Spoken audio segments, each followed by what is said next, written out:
Sometimes, my brothers and sisters, we must look back from whence we have come to understand how we must stand and fight in the moment that we're in. 145 years ago, blacks and whites coming out of the ugly and dehumanizing vestiges of slavery and a brutal civil war came together to imagine a new South and to build a new world. Together they began in the Capitol right behind me and in front of you to forge a new faith in a new kind of South and society and to be a new kind of people. Together they envisioned a new North Carolina and they penned those words that Dr. Brown said, "We hold it self-evident that all men are created equal and endowed by their Creator with certain inalienable rights, among which are life, liberty, the enjoyment of the fruit of their own labor, and the pursuit of happiness." Together, black and white, they guaranteed public education. Together, Sister Coleman, they guaranteed equal protection and fairness in the courts and free and fair and unrestricted elections for all males regardless of race or income. Together. What a marvelous vision 145 years ago. 100 years before the Civil Rights Movement. 145 years ago, they dreamed of a world where we would work together and stand together and educate our children together. Why do we gather as people of faith? Because people of faith then, one of them was an African-American preacher, Reverend J.W. Hood. The other was a white Congregationalist named Reverend Samuel Ashley. They were at the center of forging this vision and empowering this dream. But you should know, my friends, that though this vision of justice and fairness was noble, and though togetherness and unity is a great thing, enemies abounded then like they abound now. Wherever there are those who want to move forward, there are always those who despise moving forward. They would rather live in the darkness of inequality, the darkness of injustice and inhumanity towards others. They would rather live like that than to live in the light of equality and justice. And so at every turn, to move forward, there's always been a fight to go backwards. There's always been a push backwards. What did they do 145 years ago? They formed an immoral movement called the Redeemers Movement. Sounded like something good, but as my grandfather once said, everybody that says, "Lord, Lord," is not with the Lord. They called it the Redeemers Movement, but underneath it, it was a devilish movement. Because the foundation of that movement, they declared, was to redeem the South from the sinful influence of black and white and brown people working together and influencing politics. They fought to go back by forming the Red Shirts, Andre, and the KKK and paramilitary groups designed to intimidate blacks and whites and Jews from working together. They fought. They fought to go back by changing election laws. They fought to go back by working to stack the courts so that activist judges would roll back the power of the new constitutional rights represented by the 14th Amendment and the 15th Amendment. They fought. They fought to go back by rigging elections. And then after they cheated, they used their power to pull the troops out of the South in 1877 so that those who wanted to go backwards would have no force to stop them, and those desiring to go forward would have no force to protect them. They fought to go back by getting the Supreme Court in 1896 to render Plessy versus Ferguson that declared separate but equal was constitutional, and there was only one justice, a white justice from Kentucky, that dissented. They fought to go back right here in North Carolina with a violent coup d'etat against blacks and whites in Wilmington, 1898. And that coup d'etat ran duly elected black and white officers out of office and led to the election of a governor named Charles B. Aycock. and a U.S. Senator named Fernhold Simmons, and a regressive legislature who together ushered in an avalanche of regressive policy intended on stopping forever the vision of us moving together as a people. Sounds like deja vu, doesn't it? Then they gloated and they boasted of what they had done. But in the midst of their actions, something happened. And that's why we must name our own narrative here. We can't let the News Observer, the Shut, we love them, or any media tell us why we're here and what we're doing. And so history tells us that in the midst of all of this fight to go back, something happened. A resistance was born, and it was signaled in February of 1900, when at a segregated public school, two brothers Johnson, on Abraham Lincoln's birthday, had the students in that school sing for the first time a song that would become the anthem and the hymn of a new movement of blacks and whites and brown and poor and wealthy and people of faith who would mount a resistance and fight back against the enemies of justice and inequality. And so in the midst of the setbacks and the gloating of the enemies of progress and the forces of extremism and the forces of immorality and regressivism, they began 113 years ago this year to sing and strengthen themselves for a movement to fight back. I don't know if you all know it, but some of us know what they sang. In the midst of that pain, they sung, "Lift every voice and sing, till earth and heaven ring, ring with the harmonies of liberty. Let our rejoicings rise, high as the listening skies." And then they said, when you're hurting, sing a song full of the faith that the dark past has taught us.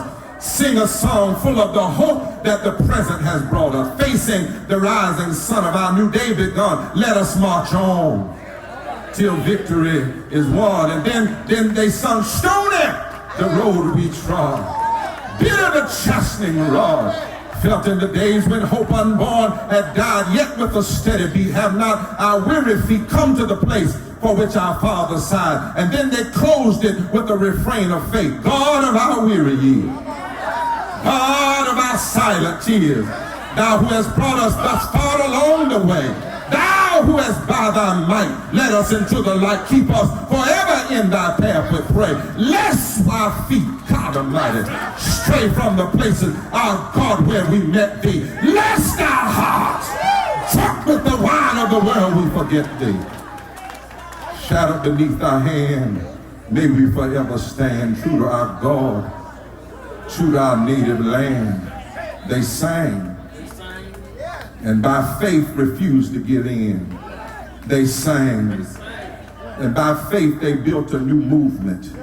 They sang, and by faith they organized an army of resistance. They sang, and believed that America would someday be America to all of us.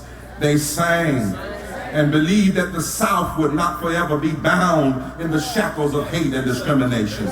They sang and organized when they didn't have the votes. They sang and they organized when the legislature was against them. They sang and they organized their lawyers to think in new ways. They sang and kept the faith moving forward despite being beaten and killed and lynched. They sang, and with faith they went into the courts and went into the streets and went into pulpits, believing that someday things would change.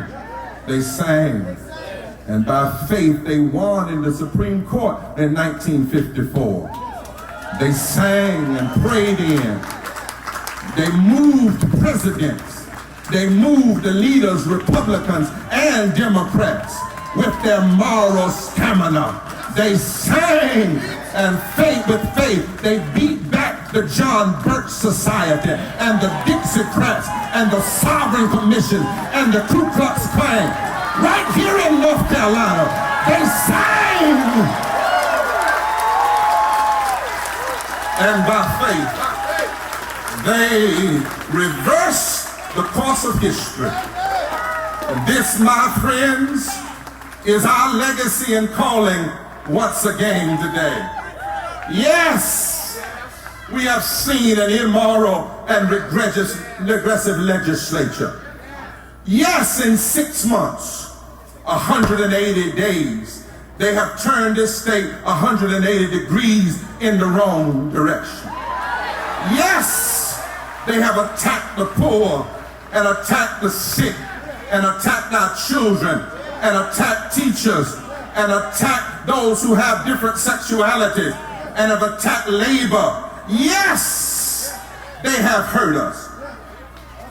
And what they have done is mean, is hurtful, and is wrong. But we are the children of a movement, of multiracial, multicultural movement. We know how to sing and fight on anyhow. We are a movement of deep faith and values and vision. We are the movement, we are the children of those who have always fought back, pushed forward, had courage, and refused to be moved. And so now is our calling. It's our time to take up the mantle and plant our feet one more time. Elijah brought us here, but we are Elisha now. Moses brought us here, but we're Joshua now. And once again, we must sing the vision of freedom and justice, and by faith we must go forward. We've been here before, and if slavery didn't kill us, if the oppression of women didn't kill us, surely no weak legislator with 86 votes gonna kill us.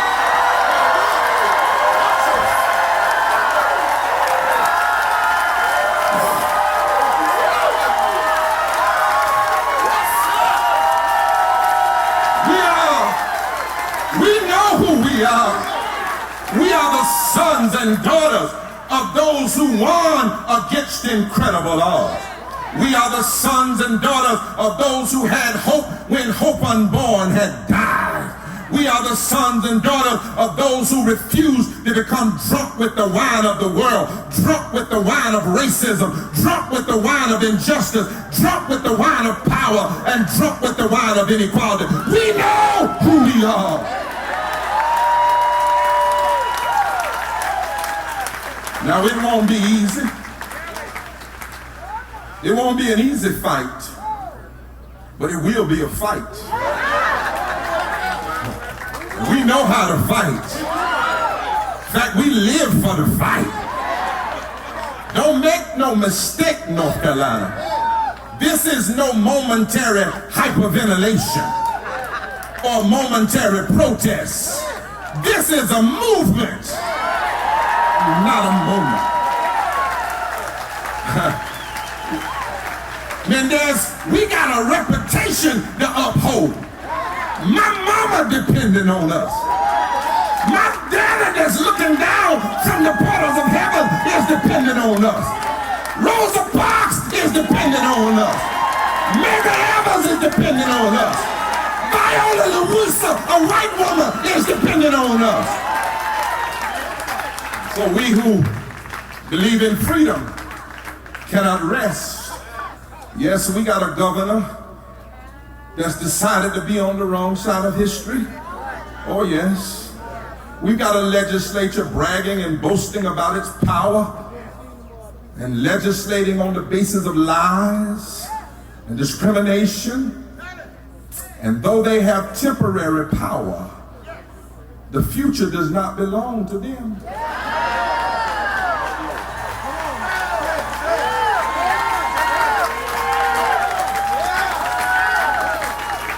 Injustice does have its moments, but the future doesn't belong to injustice. Because always there comes a day when people rise up. And this, my friends, is that day.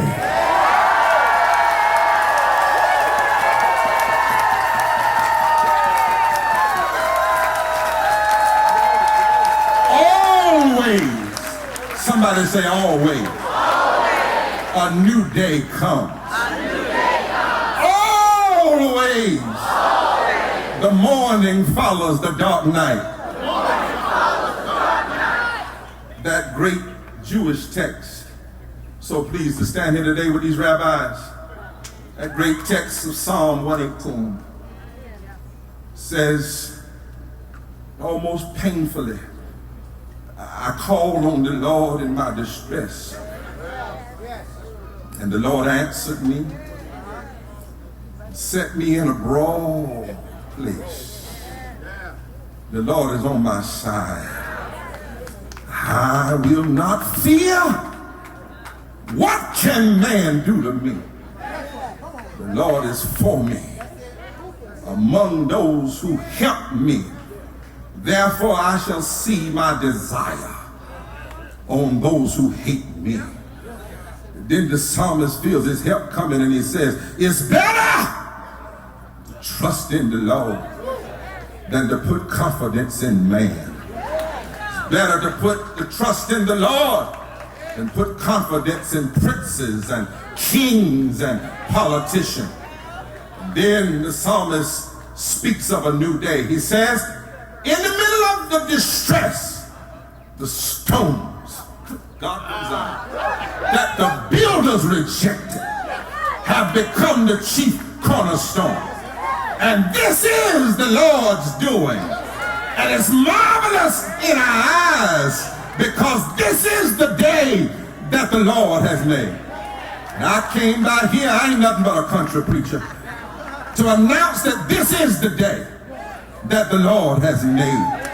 This is a moment in history that the Lord has made, and we shall rejoice and be glad in it.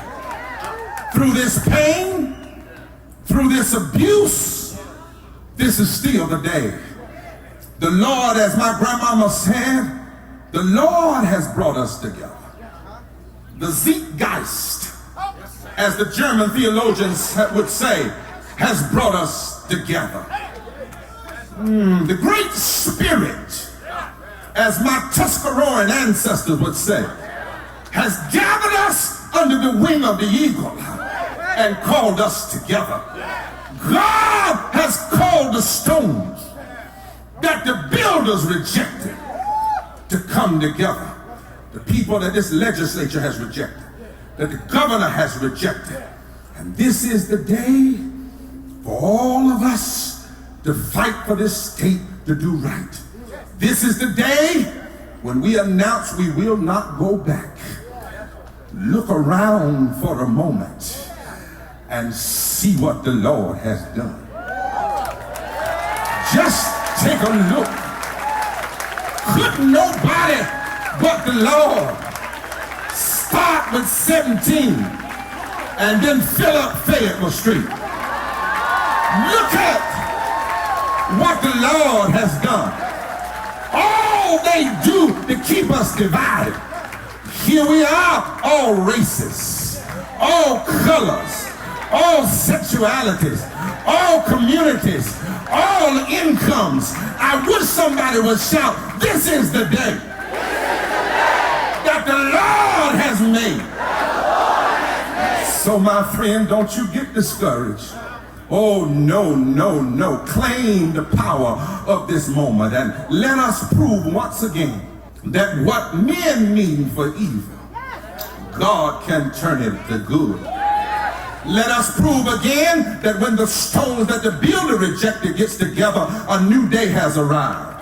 I know without a doubt, when I look out on you, the stones that have been rejected, that this state will be a state where the weak grow strong and the strong go great, because this is the day that the Lord has made. I know when I look out on you that no weapon formed against us will prosper, because this is the day that the Lord has made. I know when I look out on you that out of one blood God has made all people, because this is the day that the Lord has made.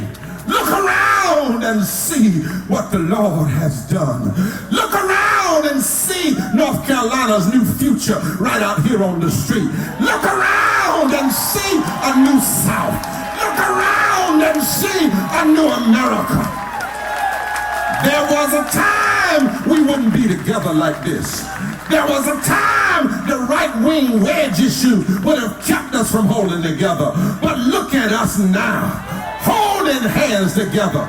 Educators fighting with the unions, and unions fighting with civil rights, and people of faith fighting with the children, and environmentalists coming together with the health workers, and doctors standing on the side of the sick, and millionaires standing with the unemployed, and straight folks standing with gay folk, and people of faith standing with those wrestling with their faith. Look at what the Lord has done.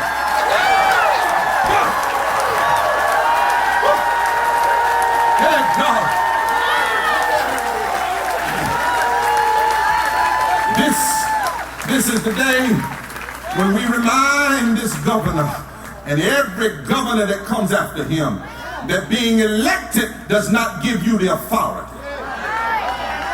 to govern for a few, and that we believe ultimately the people have veto power over every political bullet. This is today that we say to Governor McCory, you better get on the right side of history. Haven't you read? Didn't you pass history? And if you didn't, get one of these teachers to give you an extra course.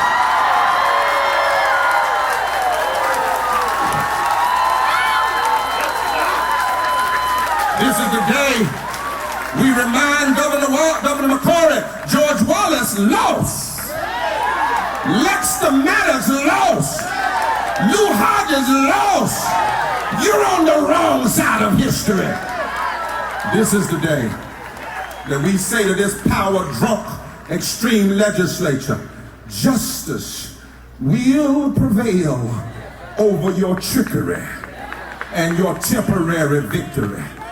That's why you rushed to do your dirt and then ran out of town, because you know inside yourself it ain't gonna stand.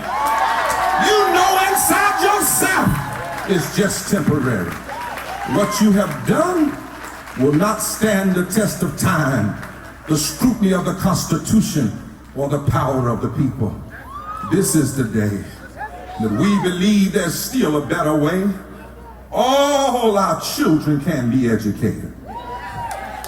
All of our sick can have health insurance.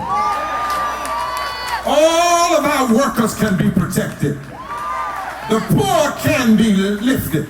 And all people, regardless of who they are, can be loved and accepted. This is the day that we refuse to go backwards. This is the day, somebody plant your foot. Just pick the right one up and plant it. This is the day we plant our feet. This is the day we are saved by hope. This is the day that we renew our faith, that they that wait upon the Lord shall renew their strength, mount up on wings as eagles, run and not get weary, walking not faint. This is the day that we believe if God be for us, it doesn't matter who's against us. This is the day that we declare in the face of this puny human power, the Lord is our light and our salvation. This is the day that we recognize there's no greater force than the power of love. There's no greater force than the power of truth. And there's no cause more noble than justice. This is the day that we believe greater is the spirit in us than the spirit in the world. Look around one more time and see what I see. I'm going from this mic, but if you could just see what I see. They thought, Tillerson, McCory, and Barber, that they could do wrong and get away with it. But what men mean for evil, God works to good.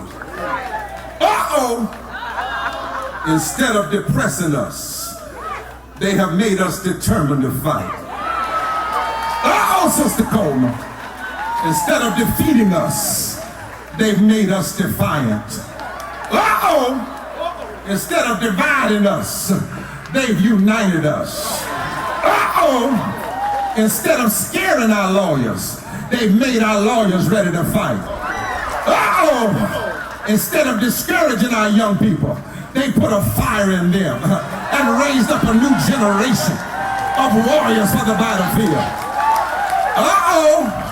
Instead of doing their dirt in the darkness, now the whole world can see them. Instead of making themselves more popular, less than 1 out of 5 North Carolinians agree with this legislature. But Mara Monday is the talk of the state and the talk of the nation and the talk of the world. Oh, God. Some of us would have stayed in our pulpits. But now they done messed up. They got rabbis and imams and preachers coming out of their pulpits, getting back in the street. Even the Pope said yesterday, it's time to act up. Instead of making us go home, they made us for 12 straight weeks, 84 days, pray together, sing together, go to jail together. This is the day that the Lord has made. We will organize from Asheville to Nags Head, from Elizabeth City to Wilmington, from Greensboro to Charlotte, from the I-40 corridor to the back roads of eastern North Carolina, from Raleigh to Rockingham. We will fight. We will fight. This is the day. We will not bow our heads or allow our spirits to be broken. This is the day that the Lord has made, and we will work in this day until the day comes that we are one nation, one state, one people, one community, under God, indivisible, indivisible, indivisible, with liberty and justice for all. And when we get to that day, oh my God, when we get to that day, we're going to shout together. We're going to say hallelujah together. We're going to thank God together. Because when we all see justice, what a day, what a day, what a day. When we all